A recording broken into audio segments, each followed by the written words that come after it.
Magandang araw sa inyo mga kaibigan. So pasok na nga sa playoff spot ang Golden State Warriors matapos nilang durugin ang Memphis Grizzlies sa play-in tournament. Si Jimmy Butler lang pala ang kailangan ng Warriors upang hindi malaglag sa play-in tournament. 0-3 kasi ang history ng Warriors kapag sila ay nasa play-in tournament.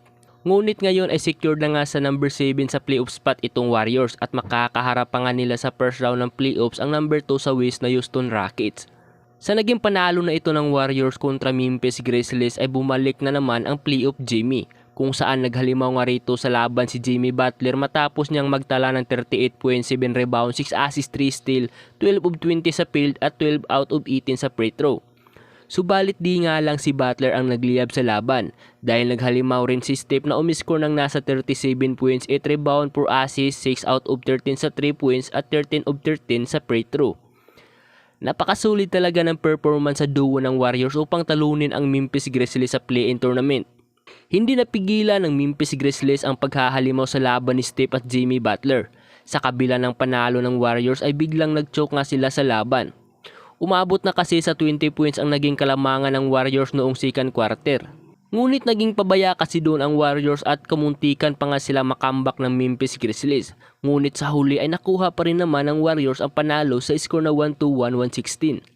Sa Grizzlies naman na injury pa nga sa paa si Ja Morant nung nasa third quarter pa lang ang laban.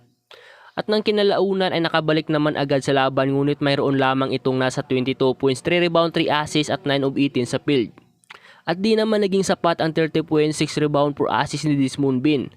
Sa pagkatalo ng Memphis Grizzlies ay naghihintay na lang sila kung sino ang mananalo sa pagitan ng number 9 na Sacramento Kings at number 10 na Dallas Mavericks. Ang huling tsansa ng Memphis Grizzlies na makapasok sa number 8 playoff spot at yun nga ay kung mananalo sila kontra sa mananalo sa Dallas at Kings. Sa free throw kasi nakalamang ang Warriors kung saan outscored nga nila ang Memphis sa 28-20 free throw.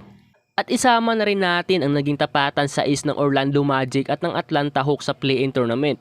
Subalit Orlando Magic naman ang nanaig sa laban matapos nilang tambakan sa 25 points ang Atlanta Hawks sa score na 120-95.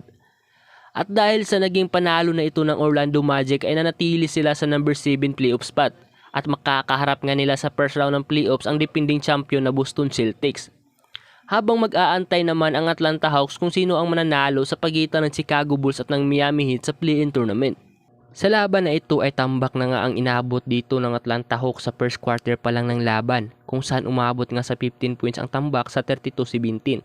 At napanghawakan nga yan ng Orlando Magic ang kalamangan at lalo na nga nung sa last quarter ng laban ay na-outscored nga rito ang Atlanta Hawks sa Orlando Magic ng nasa 41-20.